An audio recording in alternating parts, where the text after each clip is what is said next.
Boa noite, meus queridos. Sejam todos bem-vindos mais uma vez. Nós temos nossa aula número 25. Estamos dando continuidade no item da vida espírita, tá? Então, nesse item, nós vamos falar sobre as percepções, sensações e sofrimentos dos espíritos.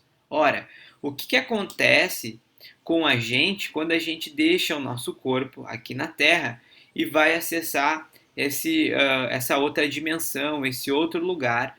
Será que as nossas percepções são as mesmas? Será que os sentidos são os mesmos? Né?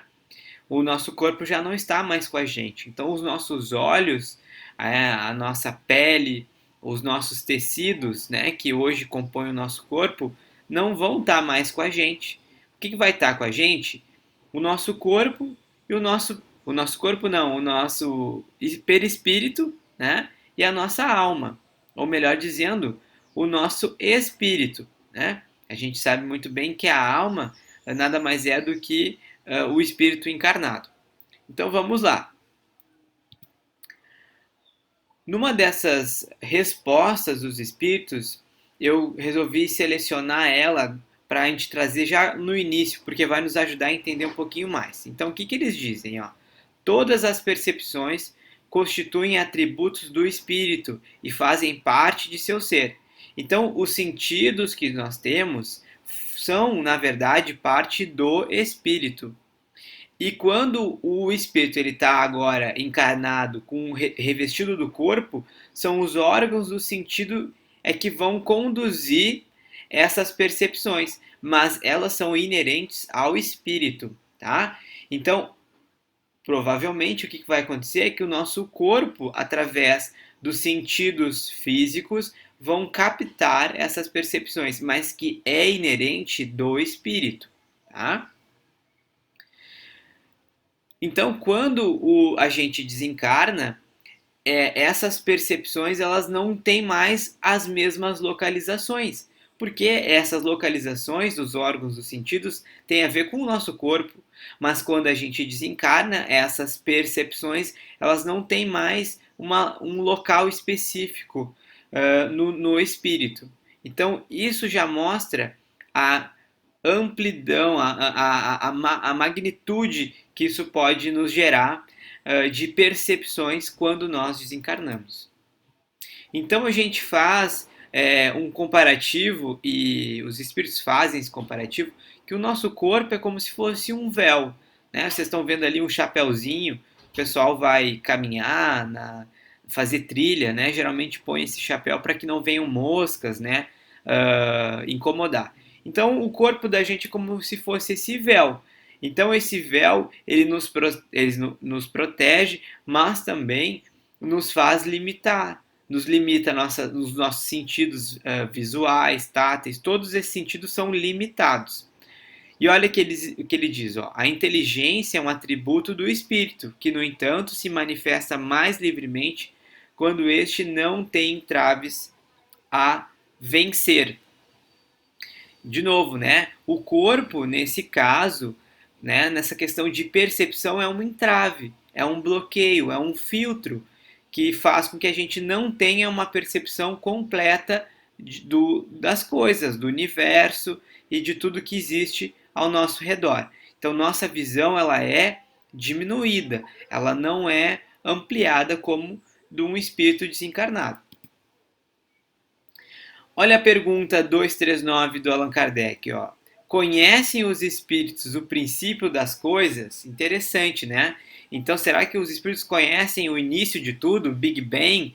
Né? Eles têm esse nível de consciência, né? Será que está no átomo, né? Lembrando que essa pergunta foi feita em 1800, né? Então, será que nessa época, de novo, né, a ciência buscava entender o princípio das coisas? Então, Allan Kardec queria saber se os espíritos tinham esse conhecimento.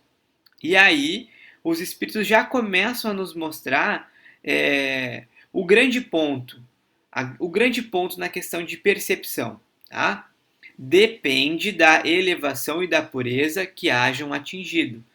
Acerca disso, os de ordem inferior não sabem mais do que os homens, do que nós mesmos. Então, Obviamente que quando mais elevado é a pureza, a inteligência, quanto mais a gente depura os nossos sentidos ainda muito animalizados, quanto mais a gente faz essa depuração, essa limpeza, mais nos é concedido conhecer a ponto de saber um pouco mais do princípio das coisas, né? Principalmente de como tudo se rege, de como essas leis acontecem em torno da gente. E nós, ao longo da existência, somos agraciados por seres que têm essa purificação e que podem nos transmitir informações, né? Os grandes físicos, cientistas, filósofos, são esses que conseguiram abstrair e chegar no nível de percepção tão grande, tão elevado, que nos passaram essas informações. É como se a gente estivesse subindo no topo de uma montanha e de lá de cima a gente pudesse ver o resto.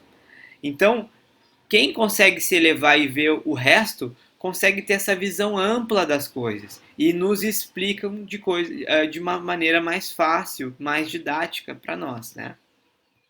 Olha essa questão em relação ao tempo, a duração, né? A duração. Os espíritos a compreendem como nós. O tempo aí para vocês é diferente do tempo aqui? Essa é a pergunta do Allan Kardec para os espíritos. E eles respondem: os espíritos vivem fora do tempo como vocês compreendem. A duração para eles deixa, por assim dizer, de existir. Os séculos, para nós tão longos, não passam aos olhos deles de instantes que se perdem na eternidade, do mesmo modo que os relevos do solo se apagam e desaparecem para que se elevem quando se elevam no espaço, né? Isso é uma outra, a mesma analogia, né? Então, essa relação de que quando a gente está, né, vendo aquelas imagens panorâmicas, né, o relevo do solo é como se tivesse tudo retinho, né? Não tivesse relevo nenhum. Porque tudo é uma questão de percepção, tudo é uma questão de ponto de vista, né? E mais um ponto, aí trazendo mais uma informação da relatividade, né? O nosso famoso cientista Albert Einstein nos trouxe essa consciência de que o tempo ele é relativo, o espaço-tempo é relativo.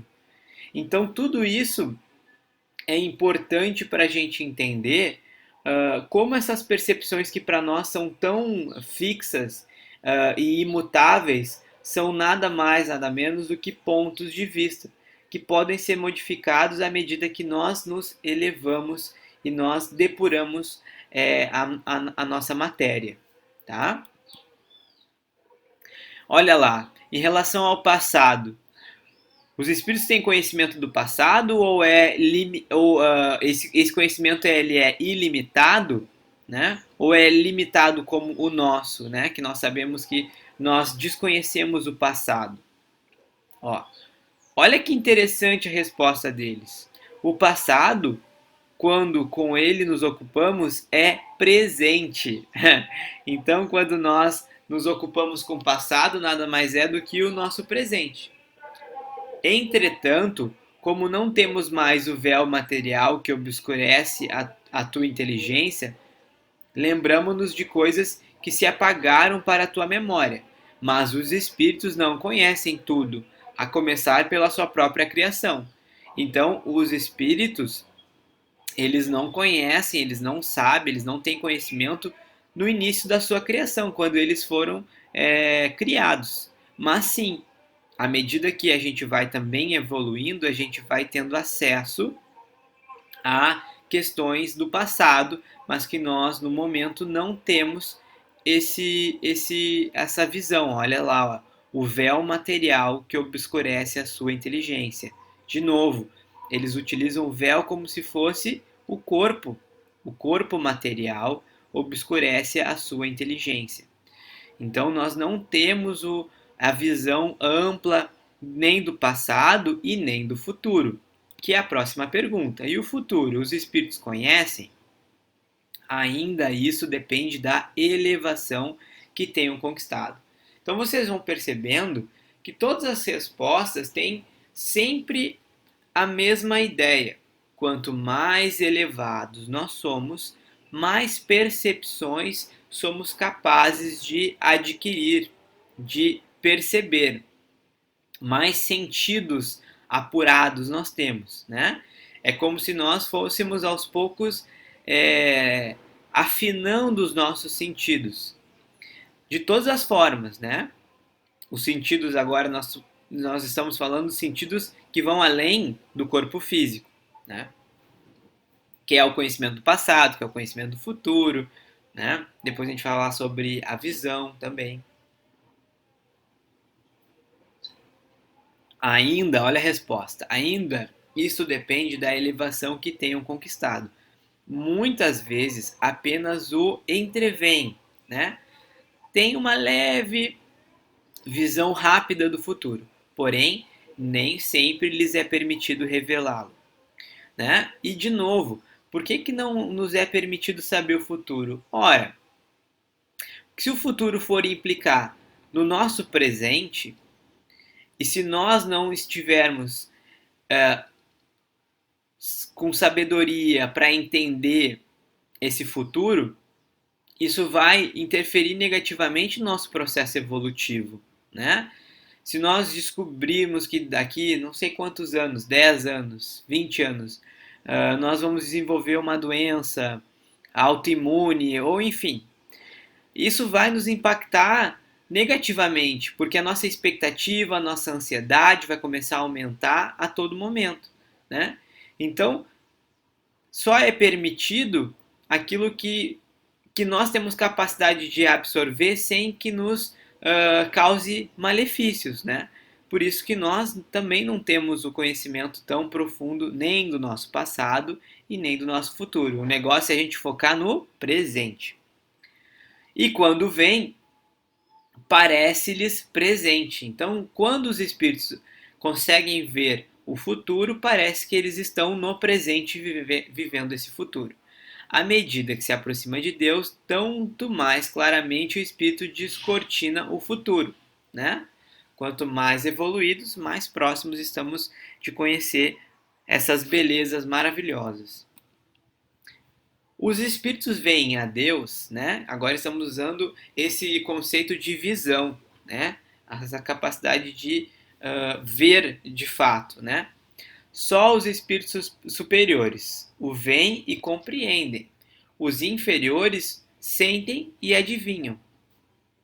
Né? Então, como é que nós temos essa percepção de Deus? Através de situações ou de momentos que são, na verdade, indiretos, né? Então nós não temos o contato direto, nós não vemos diretamente Deus, mas nós sentimos através das nossas percepções ainda limitadas. Então, de novo, né, esse véu, e agora esse véu é para além do corpo físico, né? Depois de desencarnado, a gente ainda não tem hoje essa capacidade de ver Deus, mas a gente sente através do amor dele, né? Através das inúmeras oportunidades que nós recebemos, né? A própria reencarnação, o próprio empréstimo do corpo, tudo isso é o que? São percepções indiretas de Deus, né? Se comunicando com a gente. Agora, em relação à visão, a faculdade de ver.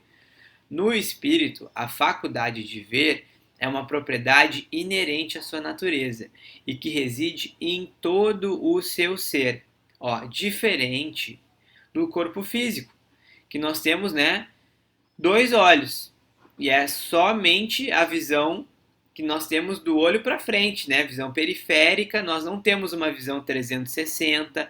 Essa nossa visão ela fica limitada somente na altura dos olhos, né, na altura da face.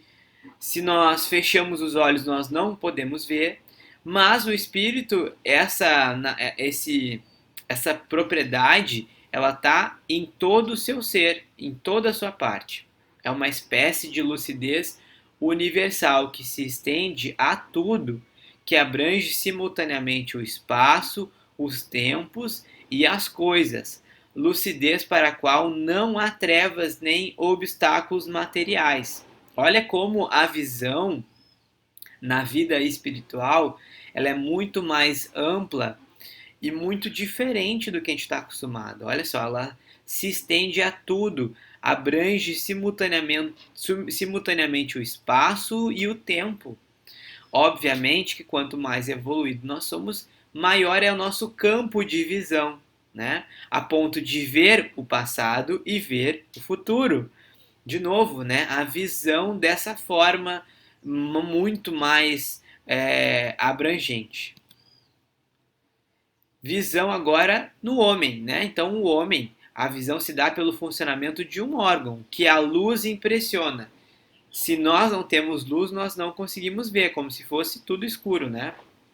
Daí se segue que, não havendo a luz, o homem fica na obscuridade.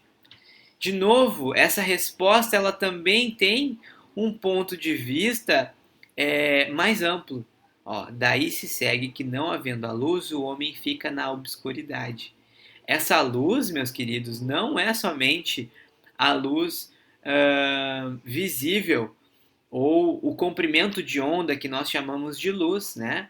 A luz é o conhecimento, é o amor, é tudo que traz luz, que gera, que acaba com a escuridão. Então essa resposta ela tem um sentido mais profundo, de luz no ponto de vista mais profundo ainda, né? E de novo, para nós, para a gente enxergar, a gente precisa de luz externa, mas a visão espiritual ela independe da luz para ser vista, né? Para nós desenvolvermos a visão, não precisamos de luz. Agora, em relação ao som, sim, né? Os espíritos eles percebem o som, percebem inclusive sons imperceptíveis para os vossos sentidos obtusos, né? Sentidos ainda fechados, pequenos. Sim, então a gente sabe por estudos, né, que existe o ultrassom e o infrassom, né? Então o ultrassom é aquele som, aquele comprimento, né? Aquela onda que é além, com uma frequência muito alta, que o nosso ouvido não consegue captar. Mas isso não quer dizer que esse som não exista. É que o nosso sentido auditivo, a nosso ouvido, não consegue captar. E isso a gente vê nos cachorros, né? Então tem aqueles apitinhos que a gente compra, que quando a gente assopra, às vezes a gente nem consegue ouvir. Mas quando a gente assopra, aquele apito emite uma onda tão aguda que só os cachorros conseguem ouvir e aí eles acabam vindo em nossa direção. Então, no espírito, a gente vai ter de novo, mais amplo essa percepção sonora, tanto ondas mais agudas quanto também ondas mais graves, tá? E isso vai interferir também na música, na expressão artística celeste, divina, né? E é o que eles falam a seguir, ó. A música possui infinitos encantos para os espíritos. E nessa forma, por que eles falam infinitos? Porque é difícil para eles descrever como que é essa música celeste, né? Essa expressão artística mais evoluída, né? Uh, é muito belo, né? Como eles dizem, ó, por terem eles muito desenvolvidas qualidades sensitivas. Refiro-me à música celeste, que é tudo que de mais belo e delicado pode a imaginação espiritual conceber. Olha que frase é essa, né? A gente que já gosta tanto de ouvir músicas, né? Música clássica, músicas espíritas, que tocam o nosso coração, que fazem a gente se emocionar. Imagina só quando a gente estiver diante de um som, de uma música espiritual. né? E a gente tem, inclusive, várias passagens, né, do André Luiz em vários livros, dele mostrando artisticamente tanto quadros lindos, maravilhosos, né, quanto que momentos de música, né, que alguém tocava ou uma harpa ou um piano, né? E o som saía pelo coração, saía pela boca, por todo o ser, né? Que a música que André Luiz tentava nos descrever, ele tentava descrever da maneira dele, mas né, de uma maneira ainda muito limitada para os nossos sentidos. Então, de fato, a música espiritual deve ser algo muito lindo, porque nós temos percepções maiores, né? E agora nós estamos já finalizando a nossa aula de hoje. A gente fez ela um pouco mais reduzida. Por quê? Porque na semana que vem nós vamos dar continuidade ainda a esse capítulo que traz tantas questões interessantes. Eu sei que vai surgir muitas dúvidas, muitos questionamentos, muitas perguntas. Então a gente resolveu não tocar a matéria muito rápido para que todo mundo possa fazer as perguntas e encontrar as suas respostas. Então agora a gente vai falar um pouco sobre o sofrimento, sobre dor, né? Mas na semana que vem nós vamos dar continuidade e vamos falar só sobre dor e sofrimento. Será que o espírito sente dor? De que forma o espírito sofre? Né? Qual é a diferença da dor e do sofrimento quando nós estamos encarnados, quando nós estamos desencarnados? E qual é o papel disso tudo? Né? Então são assuntos bem importantes e bem relevantes que nós vamos deixar para a semana que vem. Mas já introduzindo esse assunto, vamos fazer então essa pergunta 255. Quando o espírito diz que sofre, de que natureza é seu sofrimento? Né? Se a gente puder dizer que o espírito sofre, como é que é esse sofrimento? E a resposta é angústias morais que o torturam mais dolorosamente do que o sofrimento físico. Né? E nós vamos lembrar de uma outra frase que Estevão fala, né? A dor da alma é maior que a dor do corpo. Né? No livro Paulo Estevão, Estevão fala isso, a dor da alma é maior que a dor do corpo. E de novo, quando nós desencarnamos, obviamente que o nosso corpo não nos acompanha. Então essas dores que nós temos, né, nas articulações, dores nas costas, dor de cabeça, tudo isso não vai estar mais com a gente. Mas angústias, sofrimentos, aquilo que nós fizemos para os outros negativamente, que deixamos de fazer, o bem que nós deixamos de fazer, tudo isso se transforma em remorso. E tudo isso vai torturando, atormentando espíritos pouco elevados, né? Que acabam sofrendo quase que fisicamente, né? Quase que fisicamente, no plano espiritual. Como é então que alguns espíritos se têm queixado de sofrer de frio e calor? Então, Allan Kardec faz essa pergunta, não, peraí, então como é que eles sofrem de frio e de calor se já não tem corpo? E a resposta é bem interessante, ó, a reminiscência do que padeceram durante a vida. A reminiscência não raro tão aflitiva quanto a realidade. De novo, fica essa memória. Essa memória fica presente no nosso perispírito. Né? Muitos espíritos, quando passam pelo processo de desencarne, ainda estão atrelados à matéria e não conseguem desenvolver essa separação do perispírito com o corpo. Tá? Mesmo após o processo de desencarne.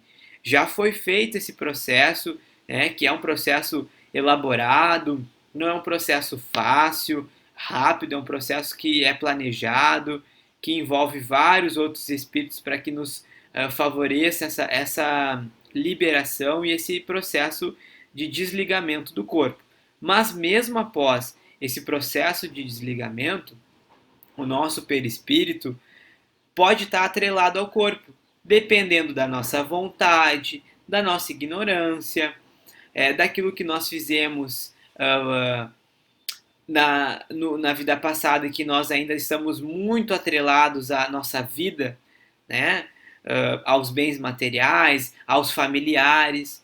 Então essa reminiscência pode permanecer e perdurar por dias, meses, anos, séculos, vai depender da vontade do espírito de querer se desligar daquele corpo e de entender que esse corpo já não faz mais parte desse espírito, que nada mais é do que um processo, né, de vida e morte, e que o corpo não é nosso, o corpo é um empréstimo, e que acabou o nosso tempo, acabou a nossa ficha, né? Que nem a gente vai num fliperama jogar videogame, chega uma hora que acabou a ficha, não adianta continuar jogando, né? Acabou o jogo.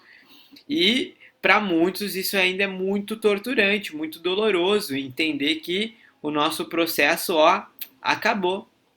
E aí, claro que vai ficando também esse pesar, né? Essa tortura de se arrepender do que nós fizemos ou deixamos de fazer, né? Então, quando se lembram do corpo que revestiram, tem impressão semelhante à de uma pessoa que, havendo tirado o manto que a envolvia, julga, passando algum tempo, que ainda o traz sobre os ombros. Mas olha o exemplo que eles trazem, né? Imagina vocês usando uma capa bem pesada. Imagina um dia bem frio, vocês usando o dia inteiro um pala em cima dos ombros, né? Depois que tu tira a percepção que eles ainda estão, que o pala ainda está no nosso ombro. O que é isso? Essa percepção ainda de uma reminiscência. Mas, de fato, nós não precisaríamos sentir frio, dor, calor, nada disso. Tá? Mas é um processo que vai permanecendo pela gente por um tempo. Tá? E, meus queridos, de conteúdo para hoje é isso. Tá? Na semana que vem, nós vamos revisar o item 257. Então, a gente já pede que vocês leiam esse item. É um item muito legal, muito profundo. Inclusive, foi baseado nesse item que eu fiz uma palestra no mês passado, que está no canal lá do Facebook e no YouTube. Então, eu vou pegar a palestra que eu fiz, vou ajustar e vou trazer na semana que vem, então, a continuação dessa parte, tá? Item 257, deem uma lida que é bem interessante, é bem legal, vocês vão gostar bastante, tá bom? Muito boa noite para todos vocês e agora nós esperamos vocês agora lá no WhatsApp para a gente continuar nossas perguntas, nossas dúvidas. Fiquem com Deus.